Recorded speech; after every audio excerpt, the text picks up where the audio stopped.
Assalamualaikum warahmatullahi wabarakatuh.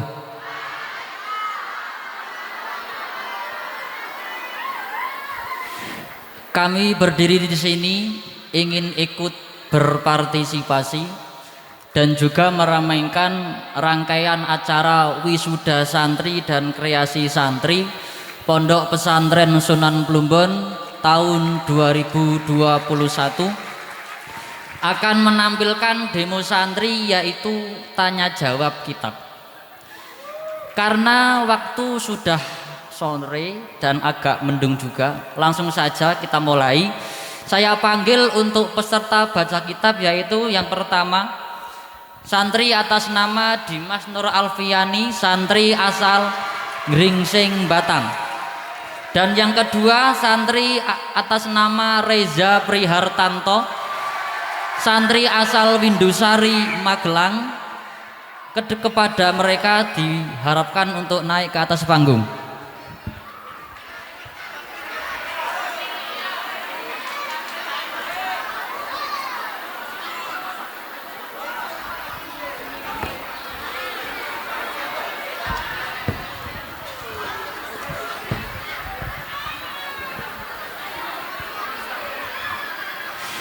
Oke, sebelum kita mulai tanya jawab, berikan semangat dengan tepuk tangan yang meriah.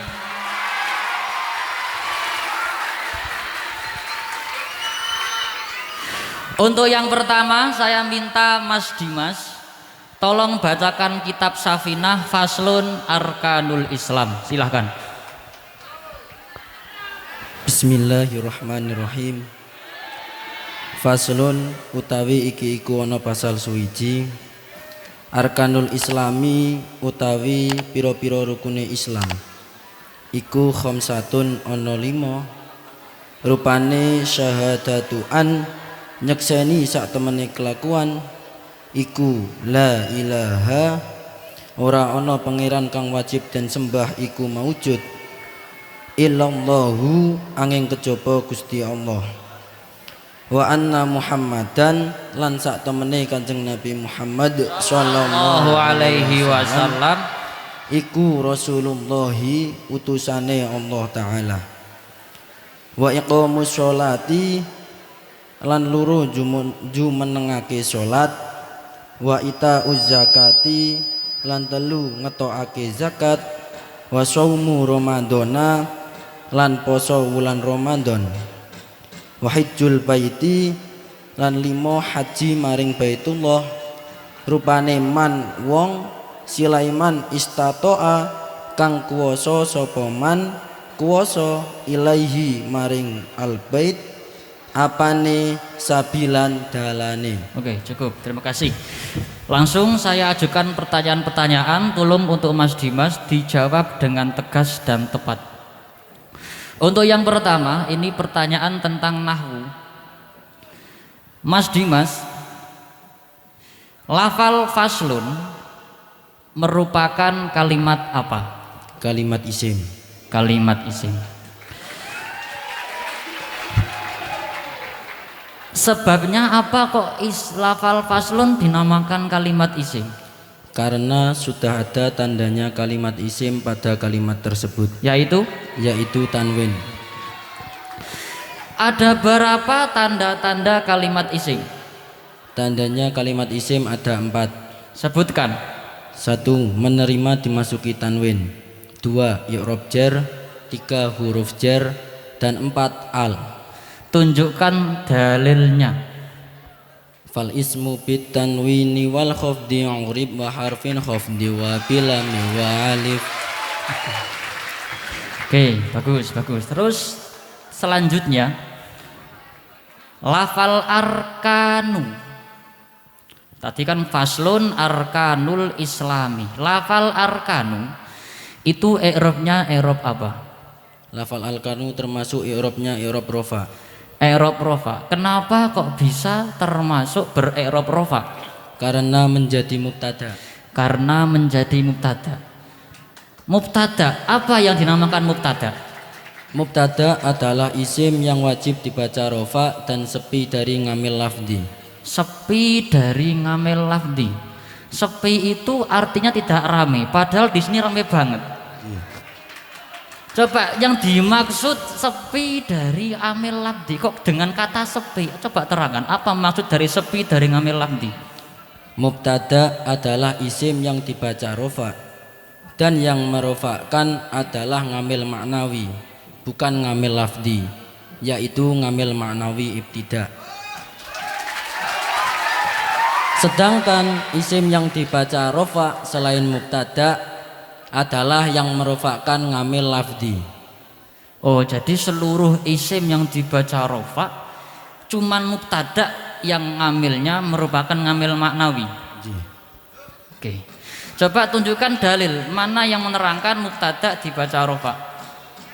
Al-mubtada ismu raf'uhu mu'abbadu an kulli lafdin amilin mujarradu. Oke, betul. Terus tadi saya bilang isim yang dibaca rofa cuman mubtada yang ngamilnya ngamil maknawi, betul? Coba sebutkan seluruh isim yang dibaca rofa, sebutkan. Isim yang dibaca rofa ada 7. Sebutkan. 1. Fa'il. 2. Naibul fa'il. 3. Mubtada. 4. Khobar. 5. Isimnya kana wa akhwatuha. 6. Khobarnya inna wa akhwatuha. 7. Tabi' lil marfu'.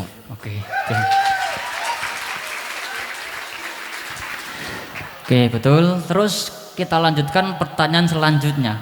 Faslun arkanul ismi khamsatun. Lafal khamsatun itu i'rabnya apa?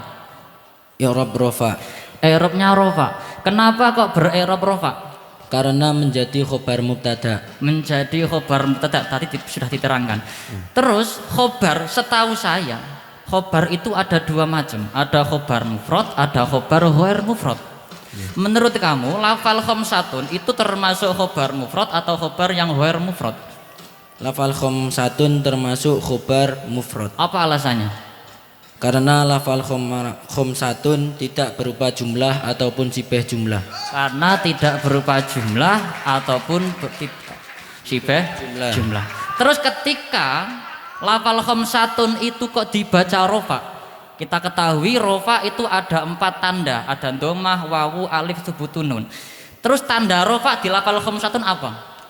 Tanda i'rabnya menggunakan domah. Kenapa yang dipilih domah, bukan wawu, bukan alif, bukan subutun, nun? Karena lafal khamsatun merupakan isim mufrad, dan isim mufrad ketika mahal rofa ditandai dengan domah. Tunjukkan dalilnya. Fadhamu fi ismin mufradin ka ahmadu. Oke. Terus pertanyaan keempat, lafal istato'a. Lafal istato'a itu kalimat apa? Kalimat fi'il. Kalimat fi'il apa? Fi'il madi. Fi'il madi, mabni mu'rab. Mabni. Mabni apa? Mabni fathah. Kenapa mabni fathah? Karena fi'il madi yang huruf akhirnya tidak bertemu dengan dhamir rafi' mutaharik dan wawu dhamir jama'. Karena fi'il madi yang huruf akhirnya tidak bertemu dengan dhamir rafi' mutaharik dan wawu dhamir jama'.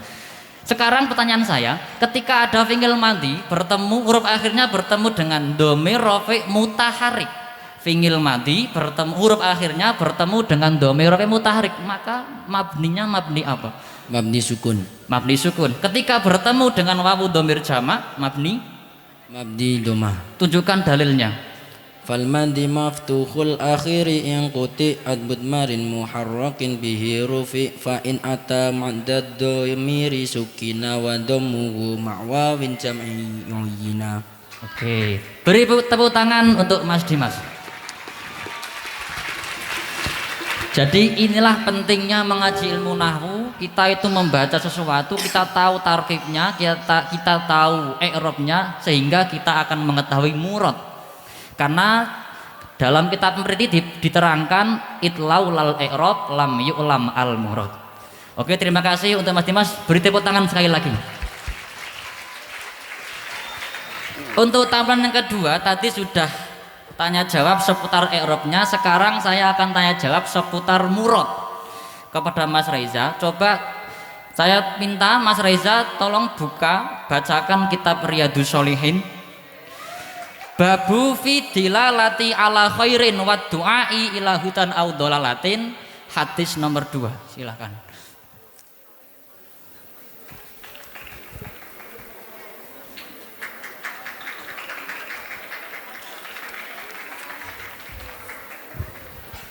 Silakan dibaca. Bismillah. Bismillahirrahmanirrahim. Wa an Abi Hurairah lan saking Abu Hurairah radhiyallahu an.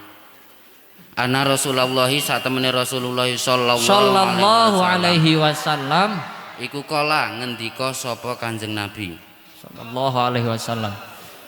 Rupane pangendikan man utawi sapane wong iku da'a ngajak sapa man utawa ngundang sapa man ngajak ilahudan maring pituduh kang bener. Kana mongko ana iku lahu kaduwe man da'a ilahudan apa minal ajri saking ganjaran. Tingkae misla ujuriman hale madani ganjarane wong. Silaiman tabi'a kang manut sapa man hu ing man da'a ilahudan. Tingkae layang kusu hale ora nyuda apa dzalika mengkono-mengkono kana lahu minal ajri misla ujuri man tabi'ah min ujurihim saking pira-pira ganjarane man tabi'ah syai'an ing suwiji-wiji. Waman utawi sapane wong iku da'a ngajak sapa man ngajak ila dolalatin maring sasar kana mongko ana iku alaihi ing atase man apa minal ismi saking ganjaran tingkae misla asa Coba diulangi. Minal ismi saking alaihi ngatasé man apa minal ismi saking dosa. Tingkae misla asa miman hale madani pira-pira dosane wong. Silaiman tabi'a kang manut sapa man hu ing man da'a ila dolalah. Tingkae layang kusu hale ora nyuda apa dzalika mengkono kana alaihi minal ismi misla asami man tabi'ah min asamihim saking pira-pira dosane man tabi'ah syai'an ing suwiji-wiji. Riwayatake hung hadis sapa Muslimun Imam Muslim. Oke, terima kasih. Coba sekarang kamu terjemahkan dan terangkan hadis tersebut. Silakan. Diriwayatkan dari Abu Hurairah radhiyallahu an bahwa sesungguhnya Rasulullah sallallahu alaihi wasallam barang siapa yang mengajak kepada hidayah Allah atau kebaikan, maka bagi orang yang mengajak akan mendapatkan pahala sebanyak dengan orang yang diajak jika ia mau mengikutinya tanpa mengurangi pahala dari orang yang diajak sedikit pun. Dan barang siapa yang mengajak kepada kesesatan, maka bagi orang yang mengajak akan mendapatkan dosa sebanyak orang yang diajak tanpa mengurangi dosa dari orang yang diajak sedikit pun. Coba terangkan lebih dalam lagi. Jadi dari hadis di atas dapat disimpulkan bahwa barang siapa yang mengajak kepada kebaikan atau hidayah Allah, maka bagi orang yang mengajak dia akan mendapatkan pahala yang sebanyak dengan orang yang diajak. Jadi orang yang mengajak kepada kebaikan akan mendapatkan 2 pahala. 1 pahala dari dia sendiri karena telah melakukan kebaikan, sedangkan pahala yang lainnya itu dari orang yang diajak karena dia ingin mengikutinya. Dan hal itu pun tidak akan mengurangi pahala dari orang yang diajak sedikit pun. Jadi orang yang diajak itu tidak merasa dirugikan. Terus? Dan barang siapa yang mengajak kepada kemaksiatan, maka bagi orang yang mengajak dia akan mendapatkan dosa sebanyak dengan orang yang diajak. Jadi seandainya ada seseorang mengajak kepada kemaksiatan, dia akan mendapatkan 2 dosa. Dosa pertama dari dosa dia sendiri karena dia telah mengajak kepada kemaksiatan. Sedangkan dosa yang kedua, dia mendapatkan dosa dari orang yang dia ajak karena dia melakukan maksiat karena diajak oleh orang yang mengajak. Dan hal itu pun tidak mengurangi dosa dari orang yang mengajak sedikit pun, dari orang yang diajak sedikit pun. Coba disimpulkan. Jadi dari hadis di atas dapat disimpulkan bahwa betapa mudahnya kita mendapatkan pahala atau dosa hanya dengan kita mengajak orang lain untuk melakukan sesuatu, baik itu kebaikan atau keburukan, maka kita akan mendapatkan pahala atau dosa sesuai dengan ajakan kita. Jadi ajakan kita itu ibarat investasi bagi kita. Seandainya kita mengajak kepada kebaikan, itu berarti kita berinvestasi pahala. Sebaliknya, seandainya kita mengajak kepada kemaksiatan atau dolalah, maka itu ibarat kita berinvestasi dosa. Oleh sebab itu, mari kita menjaga perbuatan kita agar tidak mendorong orang lain untuk melakukan hal yang berbau kemaksiatan, agar kita tidak akan mendapatkan dosa yang sama seperti orang yang kita ajak. Sebaliknya, mari kita bersama-sama mengajak kepada kebaikan agar kita mendapatkan pahala yang semisal dengan orang yang kita ajak. Oke, sudah cukup? Cukup. Oke. Untuk menyemangat, beri tepuk tangan untuk Mas Reza. Oke Mas Reza, keterangan yang sangat jelas. Tapi tadi ada istilah investasi. Mungkin untuk anak-anak santri yang masih SMP agak bingung, investasi itu apa? Investasi itu seperti misalnya? Investasi itu kalau cara bahasanya ini penanaman modal. Penanaman modal atau tabungan ya, atau ya, tabungan, bisa dibilang tabungan pahala ataupun tabungan dosa gitu ya. Terus coba dicontohkan, semisal ada orang mengajak kepada kebaikan terus dia mendapatkan tadi investasi pahala, coba dicontohkan cara seperti perhitungannya seperti apa, coba dicontohkan. Ketika kita berangkat mengaji, seandainya kita berangkat sendiri tanpa mengajak seorang pun, maka kita hanya akan mendapatkan satu pahala, yaitu pahala dari kita sendiri karena telah berangkat mengaji.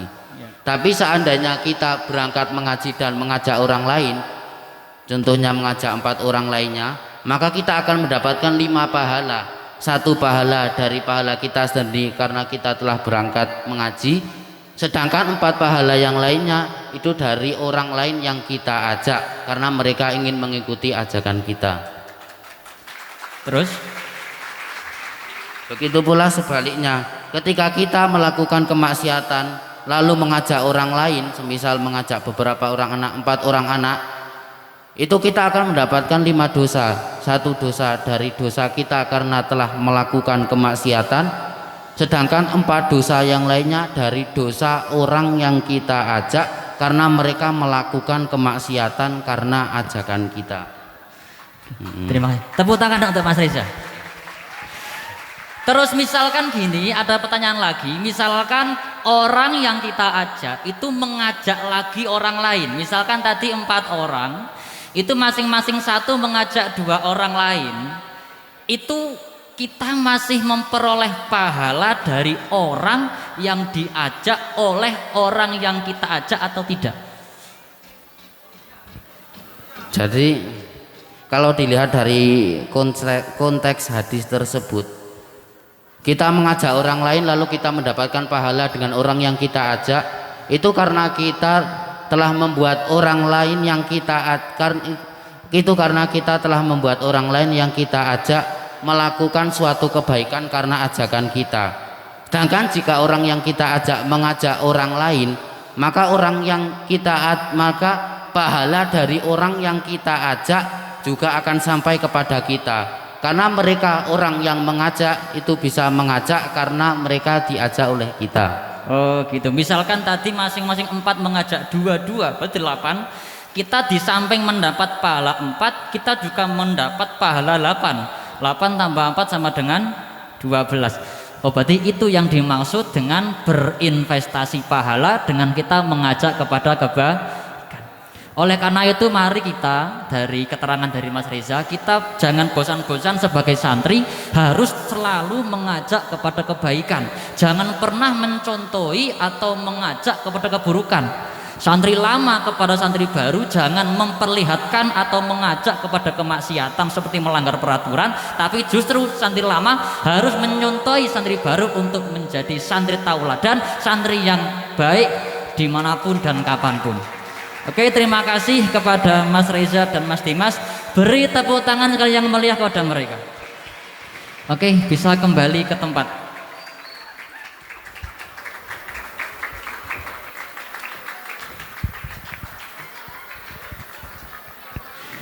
Demikian tadi tampilan dari kami, dari Santri Putra, untuk menampilkan kreasi santri yaitu tanya jawab kitab. Semoga tampilan kami betul-betul memberikan banyak manfaat kepada seluruh santri, khususnya santri Sunan Plumbon tercinta. Allahumma amin. Dan semoga dengan adanya acara kreasi santri ini kita dapat meningkatkan kreativitas santri untuk agamakan kesenian. Jadi tidak mengsenikan agama tapi mengagamakan kesenian, agar supaya seni-seni yang ada di Indonesia khususnya itu akan seni yang berdasarkan ilmu agama, sehingga akan menimbulkan efek yang positif bagi agama Islam pada umumnya. Allahumma amin. Dari kami dari awal sampai akhir tentu banyak kesalahan, entah dari perkataan maupun perbuatan, kami mohon maaf yang sebesar-besarnya. Saya akhiri. Assalamualaikum warahmatullahi wabarakatuh.